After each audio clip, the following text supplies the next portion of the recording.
దేవా, మొట్టమొదటిగా మిమ్మల్ని ఒకటి అడగాలని అనుకుంటున్నాను. చెప్పు నిస్సి. ఈ మధ్యకాలంలో క్రైస్తవులపైన ఘోరంగా నిందలు వేస్తున్నారు, హింసిస్తున్నారు, ఏకంగా చంపేస్తున్నారు. అయినా మీరెందుకు ఏం చేయట్లేదు? మీరెందుకు మౌనంగా ఉంటున్నారు? చూసిన వాళ్ళందరూ వాళ్ళ దేవుడు వాళ్ళని రక్షించట్లేదు అని చాలా చీప్గా మాట్లాడుతున్నారు. అది మీకే కదా అవమానం. లేఖనాలు ఏనాడో చెప్పాయి, నీతి నిమిత్తము హింసింపబడువారు ధన్యులు, పరలోక రాజ్యము వారిది. నా నిమిత్తము జనులు మిమ్మల్ని నిందించి హింసించి మీ మీద అబద్ధముగా చెడ్డ మాటలెలా పలుకున్నప్పుడు మీరు ధన్యులు. సంతోషించి ఆనందించుడి, పరలోకమందు మీ ఫలము అధికమగును. ఇలాగున వారు మీకు పూర్వమందుండిన ప్రవక్తలను హింసించిరి. వారు మిమ్మును సమాజ మందిరంలో నుండి వెలివేయుదురు. మిమ్మును చంపు ప్రతివాడు తాను దేవునికి సేవ చేయుచున్నానని అనుకుని కాలము వచ్చుచున్నది. వారు తండ్రిని నన్నును తెలుసుకునలేదు కనుక ఇలాగు చేయుదురు. ఇవి జరుగు కాలము వచ్చినప్పుడు నేను వాటిని గూర్చి మీతో చెప్పితినని మీరు జ్ఞాపకము చేసుకునేలాగున ఈ సంగతులు మీతో చెప్పుచున్నాను. నేను అభిషేకించిన వారిని ముట్టకూడదనియు నా ప్రవక్తలకు కీడు చేయకూడదనియు ఆయన ఆజ్ఞ ఇచ్చి ఆయన ఎవరినైనాను వారికి హింస చేయనీయలేదు. ఆయన వారి కొరకు రాజులను గద్దించెను. ఆయనను వారు కీడు చేయటం మానని వారైనప్పుడు దేశము మీదకి ఆయన కరువు రప్పించెను. జీవనాధారమైన ధాన్యమంతయు కొట్టివేశను. దేవా, మరి దీనికి అంతమనేదే లేదా? ఎప్పుడు ఇవన్నీ ఆగుతాయి? దేవుని వాక్యము నిమిత్తమును తాము ఇచ్చిన సాక్ష్యము నిమిత్తమును వధింపబడిన వారి ఆత్మలను బలిపీఠము క్రింద చూచితిని. వారు నాథ సత్యస్వరూపి పరిశుద్ధుడా, ఎందాక తీర్పు తీర్చుకయు మా రక్తము నిమిత్తము భూనివాసులకు ప్రతిదండన చేయకయూ ఉందువని బిగ్గరగా కేకలు వేసిరి. తెల్లని వస్త్రములు వారిలో ప్రతివానికి ఇయ్యబడెను. మరియు వారి వలనే చంపబడబో వారి సహదాసుల యొక్కయు సహోదరుల యొక్కయు లెక్క పూర్తియగు వరకు ఇంకా కొంచెము కాలము విశ్రమింపవలనని వారితో చెప్పబడెను.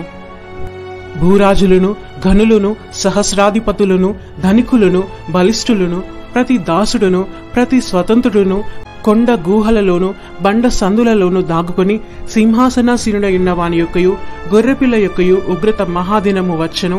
దానికి తాళజాలిన వాడెవడు? మీరు మా మీద పడి ఆయన సన్నిధికిని గొర్రెపిల్ల ఉగ్రతకును మమ్మను మరుగు చేయుడి అని పర్వతములతోనూ బండలతోనూ చెప్పుచున్నారు. అటు తరువాత భూమి యొక్క 4 దిక్కులలో 4 దేవదూతలు నిలిచియుండి భూమి మీదనైనను సముద్రము మీదనైనను ఏ చెట్టు మీదనైనను గాలి వీచకుండునట్లు భూమి యొక్క 4 దిక్కుల వాయువులను పట్టుకొనెదరు. అటు తరువాత ఇదిగో ప్రతి జనములో నుండి, ప్రతి వంశంలో నుండి, ప్రజలలో నుండి, ఆయా భాషలు మాట్లాడు వారిలో నుండి వచ్చి ఎవడునూ లెక్కింపజాలని ఒక గొప్ప సమూహము కనబడెను.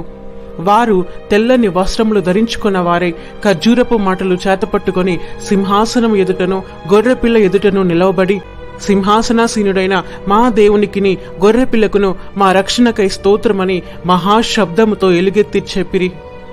దేవదూతలందరూ సింహాసనము చుట్టూను పెద్దల చుట్టూను ఆ 4 జీవుల చుట్టూను నిలవబడి ఉండిరి. వారు సింహాసనము ఎదుట సాష్టాంగపడి యుగ యుగముల వరకు మా దేవునికి స్తోత్రమును మహిమను జ్ఞానమును కృతజ్ఞతాస్తుతియు ఘనతయు శక్తియు బలమును కలుగునుగాకని చెప్పుచు దేవునికి నమస్కారము చేసిరి. పెద్దలలో ఒకడు తెల్లని వస్త్రములు ధరించుకుని ఉన్న వీరెవరు, ఎక్కడి నుండి వచ్చిరని నన్ను అడిగెను. వీరు మహాశ్రమల నుండి వచ్చిన వారు.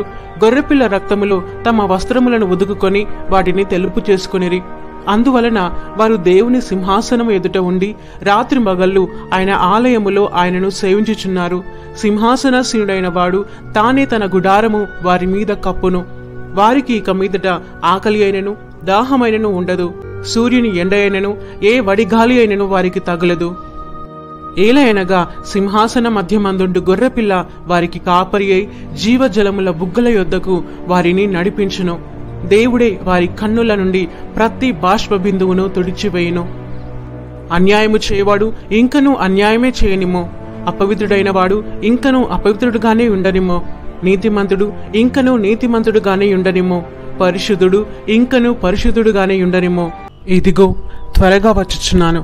వాని క్రియల చొప్పున ప్రతి వానికిచ్చుటకు నేను సిద్ధపరిచిన జీతము నా యొద్ద ఉన్నది. పిరికివారును అవిశ్వాసులను అసహ్యులను నరహంతకులను వ్యభిచారులను మాంత్రికులను విగ్రహారాధికులను అబద్ధికులందరూ అగ్ని గంధకములతో మండు గుండములో పాలు పొందెదరు. ఇది 2వ మరణము. ఇలా దేవునికిని తన పిల్లలకును చేసిన అన్యాయానికి తీర్పు ఉంటుంది. దాని మూల్యం ఎంతో భయంకరంగా ఉంటుంది. అక్కడి నుంచి తప్పింపబడాలంటే ఒక్క మారు మనస్సు, పశ్చాత్తాపం మాత్రమే వాళ్ళను రక్షిస్తుంది. ఇన్ని రోజులు అలా నీ కోసం మరణించిన వాళ్ళని చూసి జాలిపడ్డాను. కానీ అటు తర్వాత వాళ్ళు పొందుకోబోతున్న మహిమను వింటున్నప్పుడు నిజంగా వాళ్ళు భాగ్యాన్ని సంపాదించుకున్నారని అర్థమవుతుంది.